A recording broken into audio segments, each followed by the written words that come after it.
廣東人煲粥最重要呢係粥底，大米搭配糯米按3:1，一齊呢煮出嚟嘅米飯呢香滑又綿軟。有咗呢個粥底呢，就可以做出多種風味嘅廣東粥。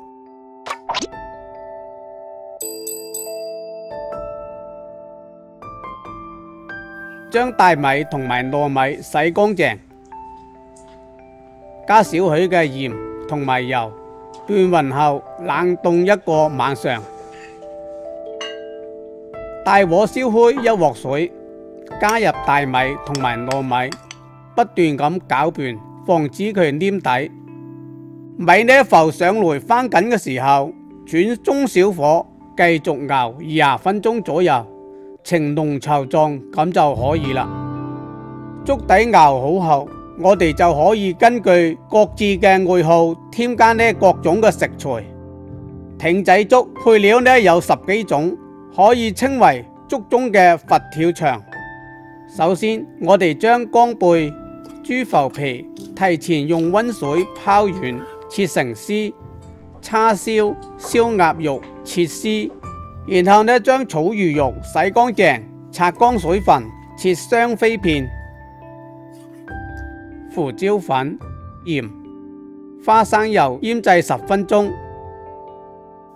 鮮魷魚呢洗乾淨切絲，同埋蝦仁分別加胡椒粉、鹽、花生油、料酒醃製。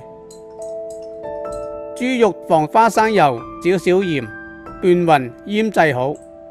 花生炸至金黃色，油條呢炸至佢酥脆，然後切丁。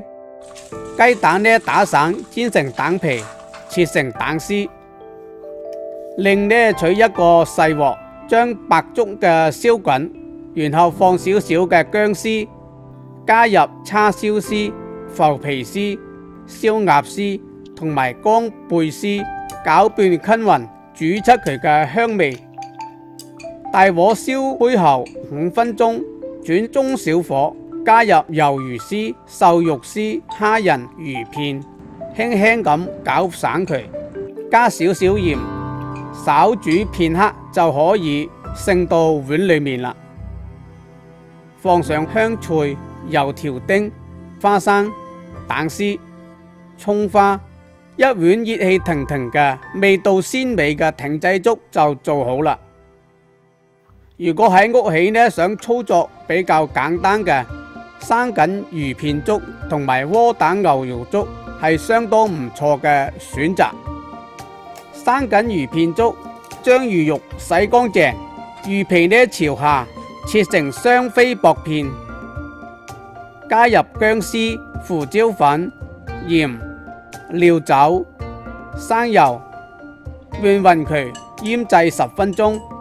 將白粥呢放到砂鍋裏面，大火燒滾，加少少鹽調好味道，生油，轉小火，將醃製好嘅魚片倒入鍋裏面，迅速用筷子輕輕咁劃散佢，稍煮片刻就可以加入生菜絲，一碗呢令人開胃又滋補，魚肉嫩滑而不膩嘅生緊魚片粥就做好啦。窩蛋牛肉粥就要提前將牛肉切片，用水呢泡好，將佢嘅血水呢去除後，撈出來烘乾水分，加少許嘅薑絲、鹽、雞蛋、生粉、生油，拌勻佢，醃製10分鐘左右。同樣呢，用砂鍋將粥燒緊，薑絲，放少少鹽調味，加入少少糖呢來提鮮，加入牛肉，轉為小火，輕輕咁拌勻，睇到牛肉變色啦，可以關火啦。